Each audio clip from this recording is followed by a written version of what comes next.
아버지 하나님, 똑바로 보고 싶습니다. 하나님, 무엇을 보아야 합니까? 내게 보이는 것이 무엇입니까? 눈으로 보지만 정확하게 믿지 못하고, 눈으로 봤지만 애써 눈을 감고 얼굴을 돌리면서 외면했던 것이 너무나도 많습니다. 그 제자들이 공생의 3년 동안 예수님을 보고 듣고 체험하고 함께 했지만, 그러나 그들이 받지 못할 말씀이 있었고 인정하기 싫었던 것이 있었습니다.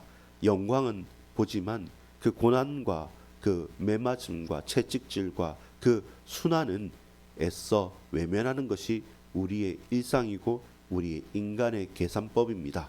그러나 하나님, 그 맹인이 보고자 애쓰고 외치고 소리치고 들었던 것처럼 오늘 우리의 다쳤던 눈, 감았던 눈을 번쩍 뜨고 예수님이 걸어가신 그 길이 어떠한 길이며 그 십자가와 부활의 영광이 뗄래야 뗄 수 없는 하나님의 말씀의 약속임을 알고 그 언약의 흐름 속에 우리의 인생이 들임바되어질 수 있도록 역사에 주옵소서. 모든 사건들, 만남들, 일들 가운데 하나님의 시선이 어디로 향하고 머물며 우리 또한 그 하나님께서 이끄시고 또한 명하시고 행하시는 대로 걸어갈 수 있도록 우리의 눈을 열어 주옵소서. 믿습니다. 감사를 드립니다. 예수 그리스도 이름으로 간절히 기도합니다. 아멘. 아멘. 여러분 반갑습니다. 오늘은 2025년 벌써 4월 3일 목요일입니다. 한 주간의 중간을 지나서 또 나아가는 이 시간 가운데 여러분 한번 기억하시겠습니까? 어떤 마음의 말씀을 품고 살아가고 있습니까? 다른 사람이 탕자고 나는 탕자가 아니다라고 자부하십니까? 혹은 여러분 확신하십니까?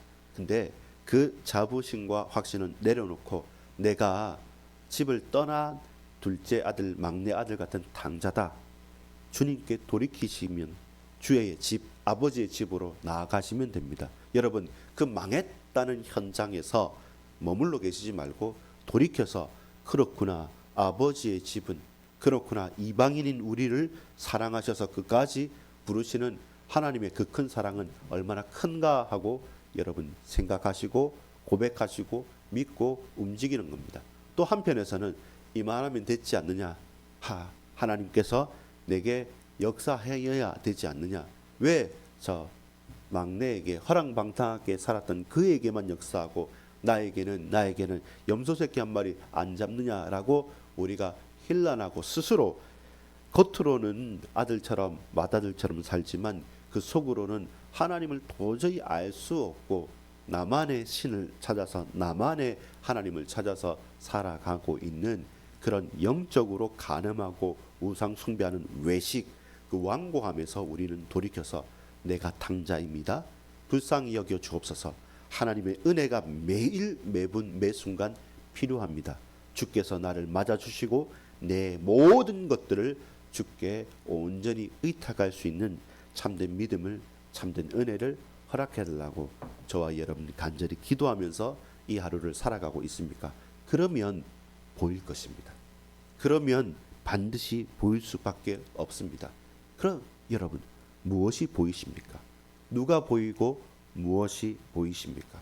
오늘 제자들은 보기 싫어했고 또한 보지 못했고 또한 그것이 제대로 보여지지 않았습니다. 예수님께서 그들과 함께 계셨고 그들에게 말씀하셨고 그들에게 정확하게 붙들고 역사하십니다. 특별히 택하였어요. 특별히 따로 부르셨어요. 오늘 본문에 보면 이렇게 말씀합니다. 31절, 누가복음 18장 31절에 보면 예수께서 12 제자를 데리시고 이르시되 보라, 우리가 예루살렘으로 올라가노니 선지자들을 통하여 기록된 모든 것이 인자에게 하나님의 아들 성자 예수 그리스도 인간의 사람의 아들 인자에게 응하리라. 당신 자신을 말씀하시는 것입니다. 12 제자를 따로 부르시는 것입니다. 지금 여러분 이 유월절 명절을 놓고 예루살렘으로 향하는 인파들은 엄청납니다. 그 가운데 밀치고 막 왔다 갔다 합니다.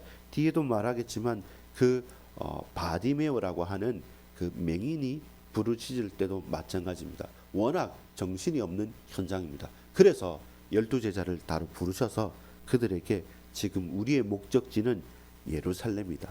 근데 그 예루살렘에 왕이 되기 위해서 쿠데타를 이루기 위해서 가는 것이 아니라 선지자의 말씀을 이루는 것, 곧 하나님의 말씀을 약속하신 언약을 성취하는 걸음이란 것입니다. 누구보다 예수님은 이 걸음이 죽음을 앞두고 있다는 것을 압니다. 지금은 열광하고 지금은 대단하게 왕을 삼자라고 하면서 박수치면서 따르던 이 모든 호응하던 무리들이 한순간에 완전히 바뀌어져서 십자가에 못 박으라, 돌로 치라라고 하면서 어떤 것입니까? 이방인에게 넘겨진다는 것, 팔려진다는 것입니다. 넘겨진다는 겁니다. 로마의 병정들에게 유대인의 왕이란 편말이 적혀지면서 넘겨지죠. 근데 이것은 사람이 넘김을 받고 넘겨지는 것처럼 보이지만 이 또한 신적인 수동태, 하나님께서 간섭하신 일인 것이죠. 그래서 하나님께서 허락하시고 하나님께서 역사하셔서 어떻게 됩니까? 희롱을 당합니다. 어떻게 됩니까? 능욕을 당합니다. 어떻게 됩니까? 침뱉음을 당하겠습니다. 그러면서 채찍질을 당하게 될 것입니다. 그 길이 죽으려고 가는 것이고 망하려고 가는 것이고 또한 그렇죠. 누구든지 피하고 싶은 길이지만 이것은 하나님의 말씀을 이루는 걸음인 것이죠. 그래서 십자가의 고난과 순환의 길은 반드시 거쳐야 되는 길입니다. 이번 사순절 기간의 가운데 있습니다. 주님의 고난과 십자가와 그 부활까지 전체를 저와 여러분이 간절히 또한 소망하는 마음으로 묵상할 수 있기를 소망합니다. 근데 우리도 비슷하고 그 제자들도 비슷한 것 같습니다.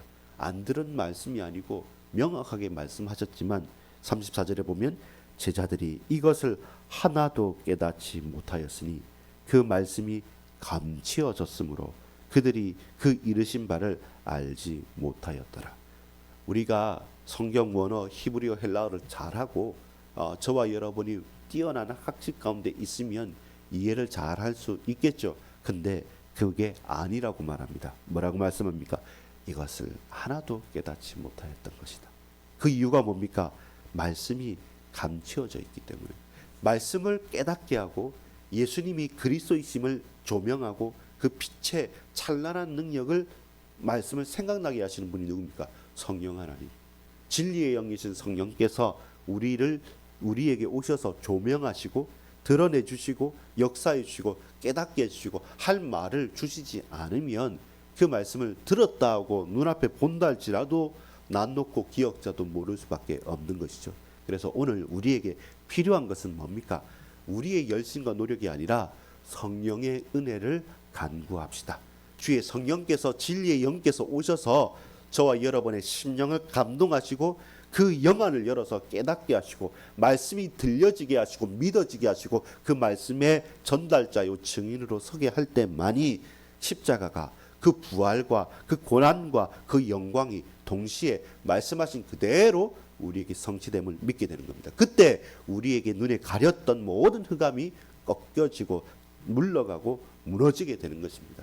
혼미케 되어지고 낙심케 되어지고 불신앙케 하는 모든 것들은 내 노력과 내 힘이 아니라 성령의 은혜 가운데서 그 모든 것들은 사라지게 되는 것입니다. 그래서 주의 성령께서 나를 인도하시고 역사하시고 붙들어 달라고 우리가 간구해야 될 중요한 내용입니다. 여러분, 하나님의 은혜를 간구하십시오. 주의 성령, 진리의 영이 나로 깨닫게 하여 주옵소서. 주의 성령께서 우리를 이끌어 주시고 우리 마음을 감동시켜 주옵소서. 그러면 그 말씀이 내게 해답이 되어지고 나의 일평생의 기준이 되어지고 그 말씀의 능력이 강하게 우리 현장에 나타나는 것이죠. 근데 그 말씀이 가려져 있고 성령께서 역사하지 않으시고 성령께서 우리를 떠나가시면 우리의 모든 노력이 수포로 돌아가는 것이죠. 들어도 들려지지 않아요. 봐도 보여지지 않아요. 말은 하지만 그 말에 어떠한 능력도 나타나지 않습니다. 경건의 모양만 있을 뿐이지 외식하고 완고한 그 집안에 머물렀던 마다들처럼 정작 가까운 곳에 있지만 그 또한 하나님을 떠난 탕자이고 그 잔치에 참여하기 거부하는 자일 수밖에 없습니다. 주여 성령께서 역사해 주옵소서. 육신의 아픔 때문에 그 성령의 역사를 외면하거나 원망하지 마십시오. 인간적인 갈등 때문에 우리의 형편 처지 때문에 나는 안 되겠다라고 불신앙으로 그 성령의 역사를 맞서지 마십시오. 막지 마십시오. 주의 성령께서 진리의 영으로 오셔서 그 말씀을 깨닫게 하시고 열어주실 때 그때는 믿음의 용기로 담대하게 그 십자가의 고난, 자기 십자가를 지고 주님을 따르게 될 것입니다. 지금은 형식적으로는 같이 하지만 그러나 마지못한 것이지 그냥 그것은 그냥 따라가는 것이지 진정으로 사모하는 마음은 아닌 것이죠. 자, 근데 딱 반대되는 일이 일어납니다. 오늘 저와 여러분의 현장에서 이러한 만남, 이러한 중심이 필요한 것입니다. 왜 그렇습니까? 배경과 환경으로 보자면 아주 큰 핸디캡입니다. 누구입니까? 맹인, 눈이 보이지 않는 자입니다. 근데 그 맹인이 눈이 보이지 않기 때문에 뛰어난 감각이 하나 더 갈고 닦아졌겠죠. 그게 뭡니까? 귀는 잘 들려요. 감각이 곤두설 수밖에 없습니다. 눈이 안 보이니까 내 오감을 다 활용해서 가장 확실한 것은 무엇입니까? 청각인 것이죠. 근데 여러분 한번 해보셨습니까? 전 지하철 탈 때 맹인 어떤 분이 계셔서 전도하기 위해서 나도 이 흰 지팡이를 가지고 딱 서는 분이 계실 때 바로 일어나서 자리를 양보하고 한 5분 동안 앞에 서 있었습니다. 이분한테 어떻게 복음을 전할까라고 생각하다가 같이 그냥 그 자리에 서서 눈을 감고 한 5분 있는데 별의별 소리 다 들립니다. 그냥 생각하지 않았던 그 지하철 철썩거리면서 쫙싹 지나가는 그 소음, 눈 뜨고 이렇게 책 보고 그냥 다른 거 있을 때는 몰랐는데 눈 감고 있을 때인데 더 거기에 집중이 되니까 이거 너무 소음이 심한 거죠. 그러면 옆에서 하는 소리 말 이렇게 복잡한 게 이거 그냥 기막이 하고 있는 게 좋겠지. 그냥 눈 감고 가만히 있으면 점점 예민해져요. 그러니까 앞에 앉은 자리를 양보한 이 맹인이 이해가 되는 거죠. 그러다가 어떻게 할까 하고 살짝 쭈그리고 앉아가지고 딴 사람 보도 이분 안 보니까 선생님 하면서 손을 딱 잡았어요. 그러면 뭐겠습니까? 이 수많은 소음 중에 내가 하는 말이 소음이 아니라 당신과 대화하고 싶다는 것이 되겠죠. 그렇게 손을 맞잡고 얘기를 하고 복음을 전했던 기억이 납니다. 자, 오늘 본문의 이 맹인, 또 다른 성경에 보면 바디메오일 수밖에 없죠. 이 디메오의 아들 디메오의 아들은 이름 없는 무명의 사람이지만 근데 확실한 것은 무엇으로 유명합니까? 목소리 크기로 유명합니다. 왜 그렇습니까? 보세요. 맹인의 첫 번째 것이 뭐냐면 들었다는 겁니다. 여리고에 가까이 가셨을 때 한 맹인이 길가에 앉아 구걸하는데 왜 구걸합니까? 이제는 유월절 명절을 맞이하여 사람들이 움직이기 때문에 이제는 대목을 맞은 겁니다. 그 종교성을 가지고 오는 사람들 앞에 구걸하는 것이 이게 한 해 할 수 있는 최고의 장사였고 최고의 생계 수단이었습니다. 근데 무리가 지나감을 듣고 이 무슨 일인가 물은데 소리가 왁작지근하니까 예수님을 따르는 무리가 대단했거든요. 그러니까 수많은 소음들이 있는데 누구보다 청각이 예민한 이는 들었겠죠. 들었습니다. 자, 37절에 보면 그들이 나사렛 예수께서 지나가신다 하니 나사렛 예수라는 이름에 딱 꽂힌 것이죠. 누구보다 예민한 청각을 가진 이가 나사렛 예수라는 그 단어에 꽂힌 것입니다. 무엇했습니까? 들었습니다. 예수의 소문을 그 전에 들었겠고 사람들의 웅성거리는 소리를 들었겠고 그 가운데 명확하게 지금 지나가는 분이 나사렛 예수다. 이분에게 어떤 말을 들었습니까? 죽었던 나사로를 살렸대. 이분이 걸어가는 곳마다 배고픈 사람들이 빵을 얻었대. 밥을 먹을 때 이분의 말씀이 정말로 대단하대. 나사렛 예수, 나사렛 예수, 나사렛 예수. 눈먼 자가 눈을 뜨고 앉은 뱅이가 일어나고 죽었던 자가 살아났다. 나사렛 예수, 나사렛 예수. 그 말씀을 들은 자입니다. 아무것도 없는데 그냥 갑자기 나를 살려주십시오가 아니라 하나님의 말씀이 들려지고 하나님의 말씀을 들은 자입니다. 그걸 들은 자입니다. 들었기 때문에 그가 할 수 있는 최고의 것은 뭡니까? 달려가면 자빠지죠. 왜? 눈이 안 보이니까 들었기 때문에 그 소리가 점점 가까이 왔기 때문에 이제는 그가 할 수 있는 것은 외치는 겁니다. 어떻게 외칩니까? 누구보다 더 크게, 누구보다 더 크게 외치고 외치는 겁니다. 나사렛 예수 그리스도요. 38절에 보면 맹인이 외쳐 이르되 다윗의 자손 예수여 나를 불쌍히 여기소서. 분명히 근처에 있을 건데, 앞으로 오실 건데, 내가 여기 있다 말해야 되기 때문에 할 수 있는 것은 나사렛 예수여 다윗의 자손 예수여 나를 불쌍히 여기소서. 당신은 내 눈을 뜨게 할 수 있는 분이고 내 문제를 해결할 수 있는 분이고 나를 구원할 수 있는 분이시다. 나사렛 예수 누구입니까? 메시아 그리스도. 당신이 나를 불쌍히 여겨 주옵소서. 제자들은, 사람들은 어떻게 합니까? 앞서가는 자들은, 뭐 한 자리 하는 사람들, 또 앞에 있는 자들은 그를 꾸짖어 잠잠하라 하되 그가 더욱 크게 소리 질러. 할 수 있는 게 그것밖에. 내가 들었고 아는 분이 오십니다. 그럼 내가 할 수 있는 것은 소리 지르는 겁니다. 같이 가던 앞에 가던 사람들은 막 왜 이리 시끄럽게 하냐고, 정신 상그럽다고, 하지 말아라고 말하는데 그럴수록 할 수 있는 것은 뭡니까? 더 크게 말하는 거죠. 더 크게 외치는 거죠. 그는 들었습니다. 그리고 외쳤습니다. 그리고 무엇이라 간구합니까? 예수님께서 그를 청하십니다. 그를 데려오라. 40절에 보면 예수께서 머물러 서서 명하사, 성공했습니다. 워낙 크게 샤우팅, 락커처럼 외쳤는지 모르겠지만 데려오라 하셨더니 그가 가까이 오매 물어 이르시되. 이제는 정확한 거죠. 어디인지 모르기 때문에 나오라 하지 않고 사람들에게 데려오라 했기 때문에 그를 에스코트 해가지고 오겠죠. 그러면서 예수님께서 물으십니다. 네가 뭐 원해? 뭐 하고 싶어? 내가 뭐 해줄까? 라고 할 때 주여 주여 보기를 원하나이다. 정확하게 말했습니다. 배가 고픕니다. 아니면 뭐 누구 뭘 해주십시오. 네, 로또 되게 해주십시오. 그렇게 말하지 않고 나의 진정한 진짜 근본적인 문제 무엇입니까? 보기를 원합니다. 맹인이 보게 되면 그렇게 완전해지고 온전해지면 뭐 할 수 있는지 압니까 여러분? 좋죠. 근데 뭐 합니까? 다시 성전에 들어갈 수 있어요. 부정한 게 아니죠. 근데 이 본문에 다른 저번에 보면 보기 원합니다 할 때 또 뭡니까? again이라는 말이 있어요. 다시 보기 원합니다. 그 말은 뭐겠습니까? 그 전에 봤던 사람이라는 것이죠. 여러분, 나면서부터 안진뱅이나 나면서부터 맹인인 사람과 잘 달리다가 사고 때문에 움직이지 못한 사람, 잘 보다가 그리고 어떤 질병이나 사고 때문에 못 보던 사람, 누가 더 간절하고 누가 더 갈급할까요? 그건 봤던 사람이 못 볼 때, 뛰어다니던 사람이 뛰어다니지 못할 때입니다. 저와 여러분이 그렇죠. 우리가 살만합니까? 우리에게 어떤 자유와 어떤 은혜가 있습니까? 근데 그것이 상실돼 버리고 그게 없을 때 미치겠죠. 그래서 그는 들었습니다. 나를 구원하고 내 눈을 뜨게 해줄 자가 누군가를 들었고 그 기회가 마지막이다, 처음이자 마지막이 유일한 기회가 왔을 때 외치고 하지 말할 때 더 크게 외쳤습니다. 그리고 주님 앞에 왔을 때 내 진짜 소원을 말한 것이죠. 보기를 원합니다. 근데 여러분, 예수님께서 이 일련의 과정을 통해서 말씀하실 때 어떤 결론을 맺으십니까? 42절 43절을 같이 읽읍시다. 시작. 예수께서 그에게 이르시되 보라 내 믿음이 너를 구원하였느니라.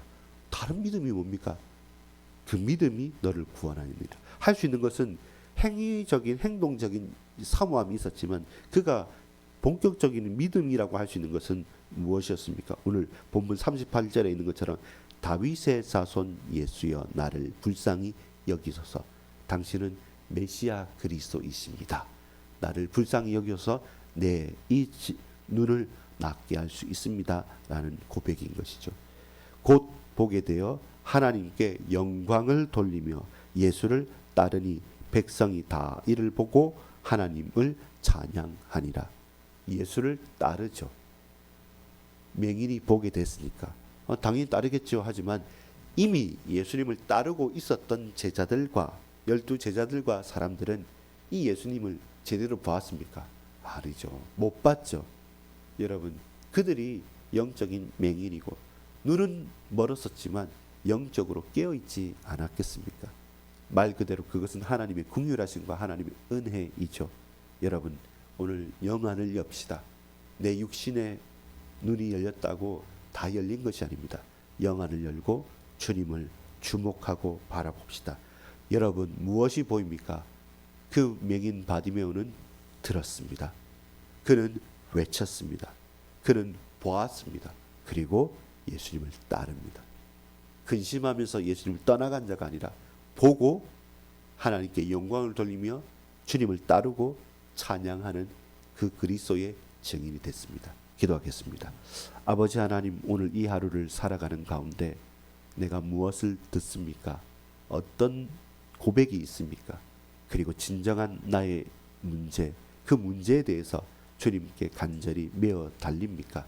이제 하나님, 이 은혜와 축복 가운데, 그 큰 사랑 가운데 어떤 십자가와 고난과 고통과 환난과 매맞음과 채찍질과 희롱과 문제를 할지라도 내게 받은 은혜가 있사오니 주님을 끝까지 따르는 그리스도의 제자로 살아가게 하옵소서.